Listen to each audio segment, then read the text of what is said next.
Hey guys, so which currency would give this guy a run for his money and why we think it's very close to the finishing line? Find out in this video.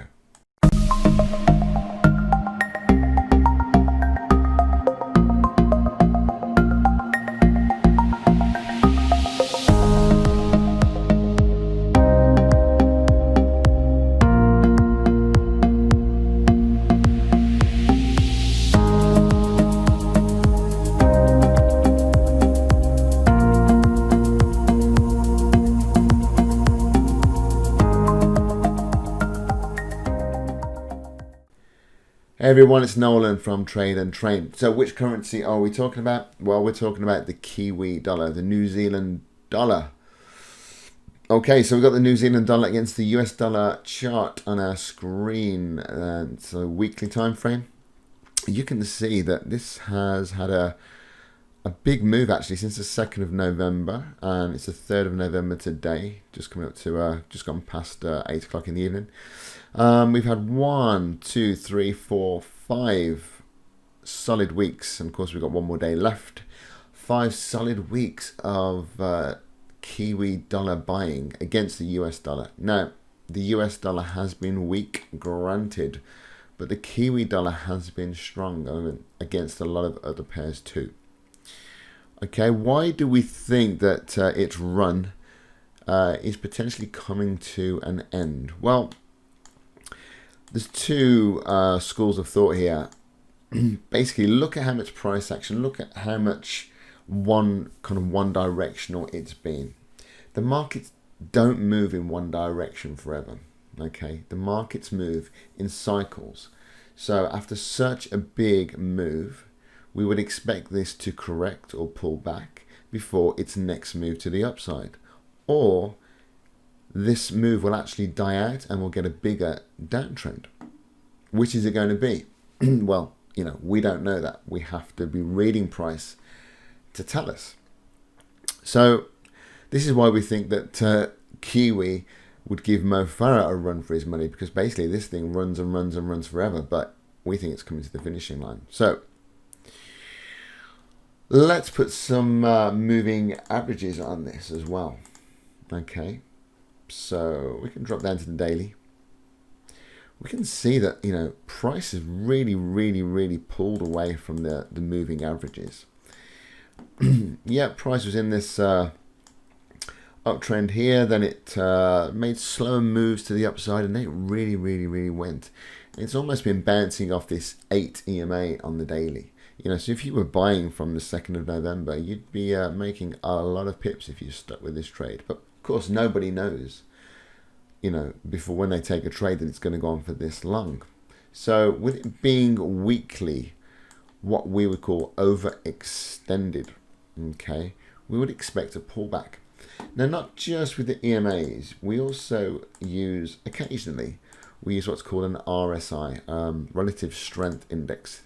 This is the RSI 6, and we use it on the bigger time frames, daily, weekly, monthly, to look at the currency pair to see if it's overbought or oversold. Okay, so if the RSI comes into this upper level here above this line, then it's overbought, and we'd be looking for the price then to be exhausted and to see some sellers come in. If the RSI was beneath this line, we would look at the currency pair as being oversold, and we would look for buyers to come in. So we can see on the weekly time frame that the RSI is in the oversold area of the RSI.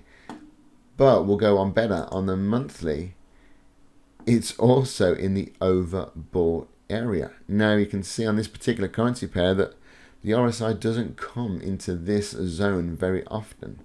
The last time it was in this zone was 2011, okay?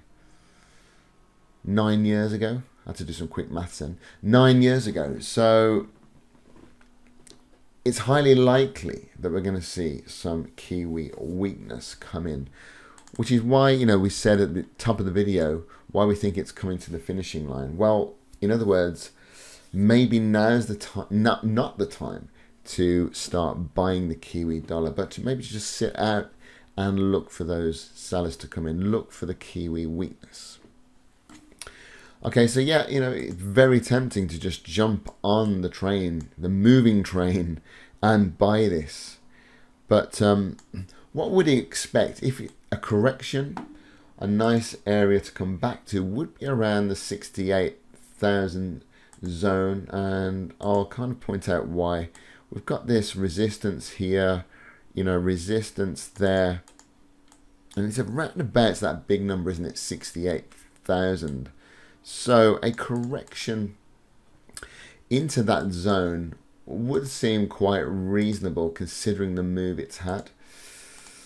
So we're looking for that price action, and then we're going to be watching this pair to see if it does that, or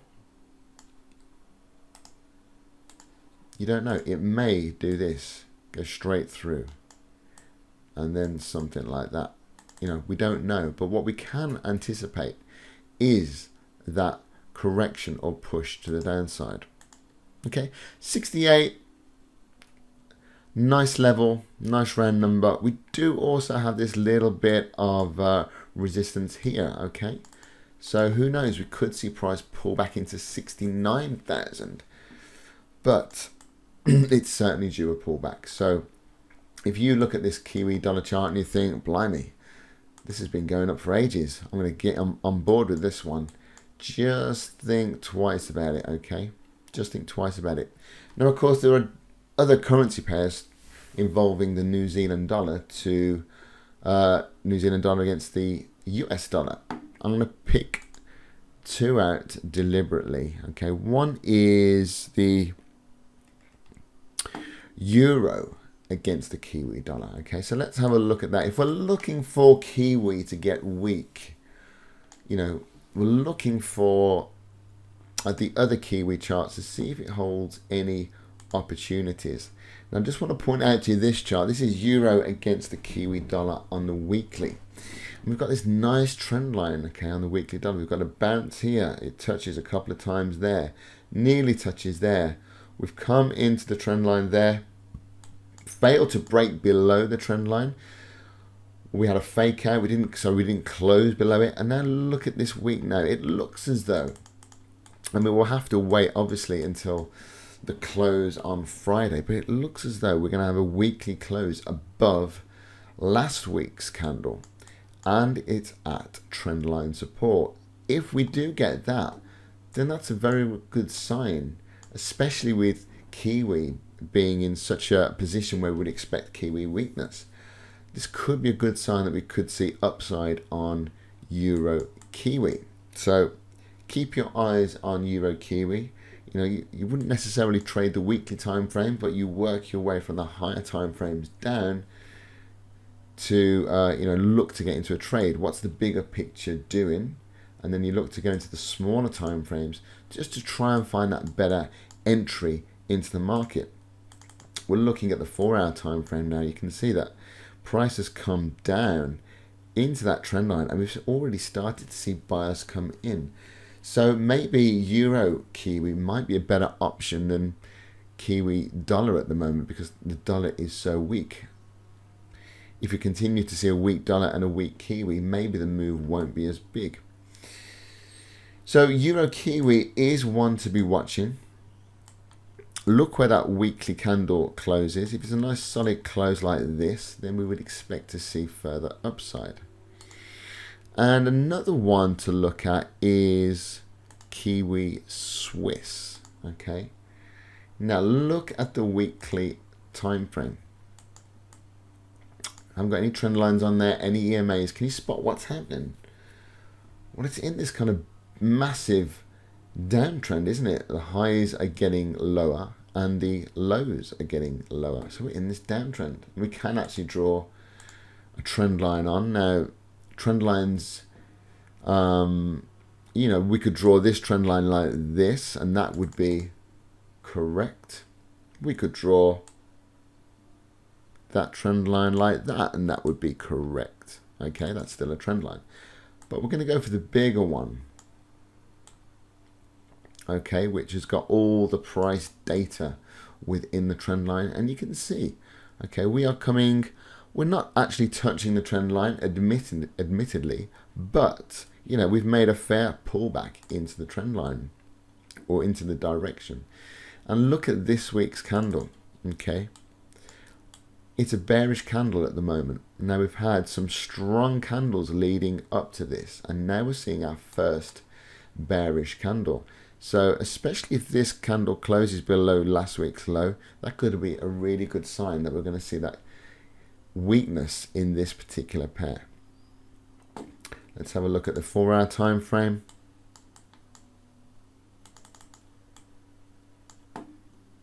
Okay, so we've seen price impulse here, pull back, slowly push up, and then we've started to see sellers come in. So is this the first start of an impulse of sellers? Okay, the weekly could give us the clue to what's going to happen next. If you have a look here, look, we've got buyers. We've got a bit of a kind of a doji really. We've got the open and close very close together there, especially on this candle here. Then one more push from the buyers, and then a nice solid seller candle there. You know, can we relate this candle here and maybe this candle here to this candle here? Is it the start of the downside? So, you know, Kiwi Swiss, Euro Kiwis could be some very good charts to watch. Watch how those weekly candles close on Friday, or when you do your analysis on the weekend. Also look at Kiwi dollar as well, because that is due a pullback. Although at the moment the US dollar, the dollar index is very weak. Are we going to see buyers in the US dollar? Well, if we do see some strength in the US dollar and we see that Kiwi weakness, then there's going to be a good move on Kiwi dollar as well, Kiwi US dollar. So we hope you enjoyed this video, and don't forget to like, share and subscribe, and we will see you really soon, guys, in our next video. Take care, trade carefully, bye.